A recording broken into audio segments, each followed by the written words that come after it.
Good morning, students. So, today's topic is Pythagoras theorem for self-practice 10D. Okay. So, what is Pythagoras theorem? The Pythagoras theorem is, the statement of this theorem is, the square of the length of hypotenuse is equal to the sum of the squares of length of the other two sides. Okay. आपको Pythagoras theorem के लिए सबसे पहले एक right angle triangle लेना है. ठीक है. पाइथागोरस थ्योरम जो है वो राइट एंगल ट्राइंगल में ही लगता है, मतलब 3 एंगल्स में से एक एंगल तो 90 डिग्री का हो. ठीक है. तो अब हमको उसमें से क्या होता है, जो हाइपोटेन्यूस होती है, हाइपोटेन्यूस कौन सी साइड होती है, जो सबसे बड़ी साइड होगी. आपको 3 साइड क्वेश्चन में गिवन होंगी, जो सबसे बड़ी होती है वो हाइपोटेन्यूस होती है. ठीक है. तो हाइपोटेन्यूस साइड का स्क्वायर जो है वो बराबर होता है जो बाकी अदर दो साइड होती है उनके स्क्वायर के एडिशन के.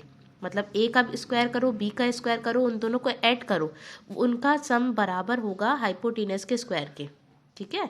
हाइपोटेन्यूस के लिए हमने सी लिया है, तो तीनों साइड क्या थी, ए बी सी. तो ए का स्क्वायर और बी का स्क्वायर का सम जो है, मतलब ऐड जो है, वो बराबर होगा सी स्क्वायर के. ये हमारा होता है पाइथागोरस थ्योरम. ठीक है. फिर कुछ पॉइंट्स होते हैं कि जो हाइपोटेन्यूस होती है वो सबसे लॉन्गेस्ट साइड होती है अपन के ट्राइंगल में. ठीक है. सबसे लॉन्गेस्ट साइड होती है, इसको आप भूलिएगा मत. स्क्वायर, फिर हमको इसको सॉल्व करने के लिए स्क्वायर पता होना चाहिए. स्क्वायर, किसी भी नंबर का स्क्वायर कैसे फाइंड करते हैं. फॉर एग्जांपल ए स्क्वायर है, मतलब उसी नंबर का 2 बार मल्टीप्लाई करते हैं. ठीक है. जैसे 3 का स्क्वायर पूछूंगी तो 3 इंटू 3 9 हो जाएगा. 4 का पूछूंगी तो 4 इंटू 4 16 हो जाएगा. स्क्वायर रूट, फिर स्क्वायर रूट फाइंड कैसे करते हैं, तो जैसे x square is equal to 16, तो स्क्वायर हमने क्या करते हैं, हम राइट साइड में ट्रांसफर करते हैं, 16 हुआ. ठीक है. फिर 16 किसका स्क्वायर होता है, 4 इंटू 4. अब जब उसको रूट से बाहर लिखेंगे तो एक टाइम लिखेंगे 4. ठीक है. और जो अदर राइट एंगल ट्राइंगल में अदर 2 साइड्स होती हैं, मतलब कि हाइपोटेन्यूस को छोड़ के, ठीक है, उनको कभी कभी लेग्स भी बोला जाता है. तो आपको पता होना चाहिए राइट एंगल ट्राइंगल में लेग्स क्या होते हैं. तो आप बोलो कि बाकी 2 अदर साइड. कौन सी बाकी 2 अदर साइड्स होती हैं, नीचे वाला ये बेस होता है, और ये जो 90 डिग्री का एंगल जहाँ बनता है वो परपेंडिकुलर होता है. ठीक है. और फिर आता है पाइथागोरियन ट्रिपलेट. पाइथागोरियन ट्रिपलेट क्या होता है, a Pythagorean triplet is a set of 3 non zero whole numbers such that the sum of the squares of first two equal to the other square of third. ठीक है. तो ये था हमारा introduction. ठीक. अब हम आते हैं सेल्फ प्रैक्टिस 10D पे. So the question number 1 is complete the table. आपको एक टेबल दी गई है, इसको कंप्लीट करना है. ठीक है. और ए बी सी डी 4 हमको एंगल्स ट्राइंगल दिए गए. ठीक है. अब देखिए सी स्क्वायर है यहाँ पे, फिर ए स्क्वायर बी स्क्वायर और ए स्क्वायर प्लस बी स्क्वायर आपको फिल करना है. तो आपको समझना पड़ेगा, इसमें आपको तीनों साइड दी गई हैं, ए कौन है, बी कौन है और सी कौन है. ठीक है. तो मैंने आपको बताया था सी जो होती है वो हाइपोटेन्यूस के लिए लेते हैं, तो हाइपोटेन्यूस सबसे बड़ी होती है. तो इन तीनों में बड़ी कौन है, 5. ठीक है. तो 5 का, और ये जो ऐसी वाली होती है वही हाइपोटेन्यूस होती है. ठीक है. तो 5 का स्क्वायर सी का स्क्वायर चाहिए, तो 5 का स्क्वायर क्या हो जाएगा, 25. ठीक है. फिर ए और बी, तो हमारा ए जो होगा वो बी सी होगा, और ए सी जो है वो क्या होगा, बी. तो 3 का स्क्वायर यहाँ 9 आ जाएगा, और ए सी का जो है वो 4 स्क्वायर हो जाएगा. और फिर हमको ए स्क्वायर प्लस बी स्क्वायर निकालना था, तो 9 का स्क्वायर 3 का स्क्वायर और 4 का स्क्वायर कितना हो जाएगा, 9 प्लस 16 25. ठीक है. ऐसे ही सारे क्वेश्चनों को हमको कर लेना है. सेकंड में हमको 10 का स्क्वायर सी में लेंगे, ए में कितना लेंगे, 6 का स्क्वायर, और बी में किसका लेंगे, 8 का स्क्वायर. हम फाइंड कर लेंगे. तो आपको आई होप समझ में आ गया है कैसे टेबल फिल करनी है. ठीक है. तो आप इनको फिल कर लीजिएगा. क्वेश्चन नंबर 2 है हमारा, find the length of the hypotenuse in which each triangle all the measures of the in centimetre. आपको सेंटीमीटर में इनको फाइंड करना है. ठीक है. देखिए यहाँ पे आपको परपेंडिकुलर दिया गया है और बेस दिया है 15. आपको हाइपोटेन्यूस एक्स की वैल्यू निकालनी है. तो हम जानते हैं पाइथागोरस थ्योरम से कि सी का स्क्वायर बराबर होता है 8 स्क्वायर प्लस 15 के स्क्वायर के, है ना. तो 8 का स्क्वायर करेंगे तो 64 होता है, 15 का स्क्वायर करेंगे 225, दोनों को ऐड करेंगे 289. ठीक है. अब हमें सिर्फ एक्स की वैल्यू निकालनी है, ना कि एक्स के स्क्वायर की. तो ये जो स्क्वायर है वो हमने दूसरी तरफ ट्रांसफर किया तो रूट लग गया. ठीक है. रूट लग गया तो रूट 289 किसका स्क्वायर रूट होता है, 17 का. जब 17 को 2 बार मल्टीप्लाई करते हैं ना, तब जाके 289 आता है.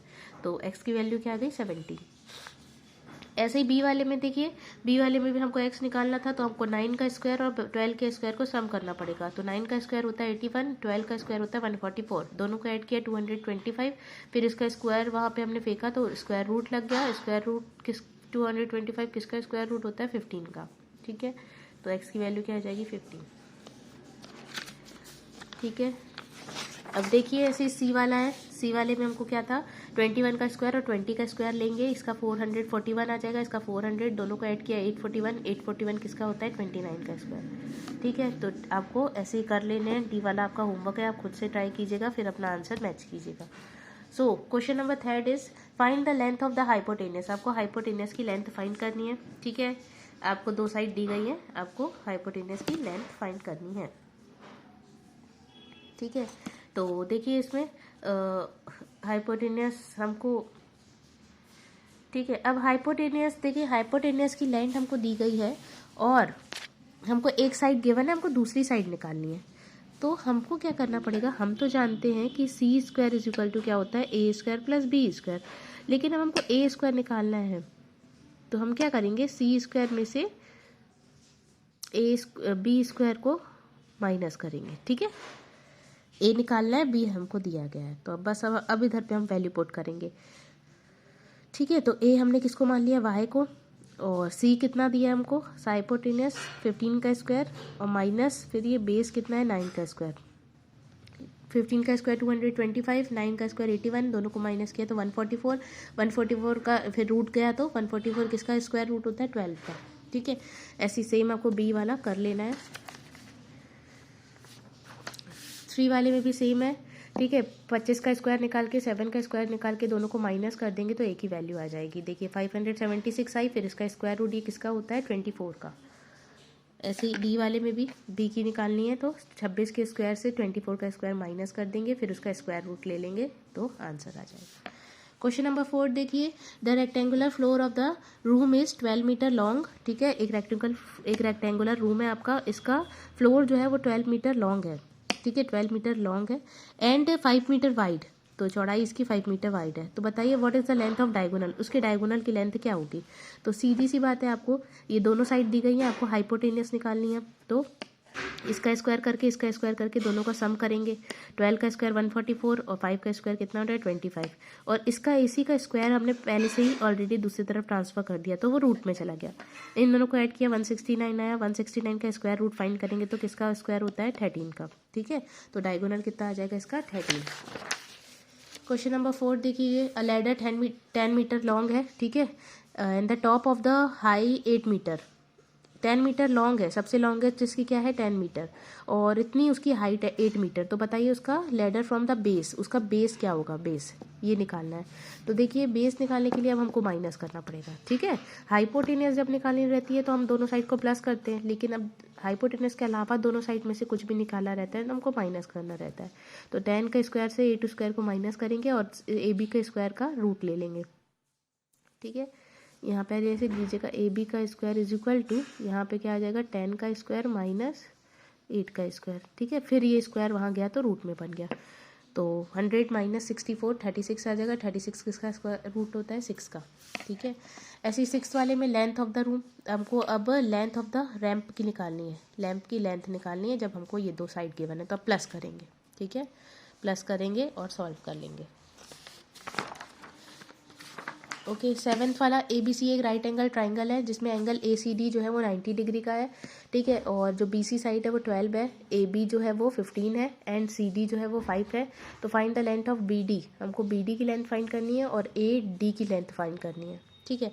तो सबसे पहले ABC हम एक ट्राइंगल लेंगे, ठीक है, बड़ा वाला, उसमें हमको क्या दिया गया है 15 मीटर उसका हाइपोटेनियस है और बेस हमारा BC है, तो हम AC निकाल सकते हैं, है ना, 15 का स्क्वायर से 12 के स्क्वायर को माइनस करके। तो 15 का स्क्वायर 225 और 12 का स्क्वायर 144, दोनों को माइनस किया 81, स्क्वायर रूट से ये 9 आ गया, ठीक है। अब देखिए AC पूरी 9 आई है, हमको तो AD निकालनी है, तो 9 में से जब 5 को माइनस कर देंगे तो AD बचा चला जाएगा। तो 9 में से 5 को माइनस किया तो कितना आ गया 4 सेंटीमीटर, ठीक है।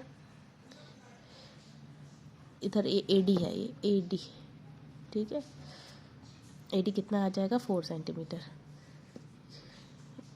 AD में से हमने क्या, AD निकालने के लिए हमने क्या किया, AC में से DC को माइनस कर दिया। फिर आता है BCD। अब हमने BCD में लिया तो देखिए हमको दो साइड है तो हमको ABD निकालनी है, तो दोनों को प्लस करेंगे। 12 का स्क्वायर 144 और 5 का स्क्वायर 25, दोनों को प्लस किया 169। 169 किसका स्क्वायर रूट होता है, 13 का। तो दोनों आंसर आ गए।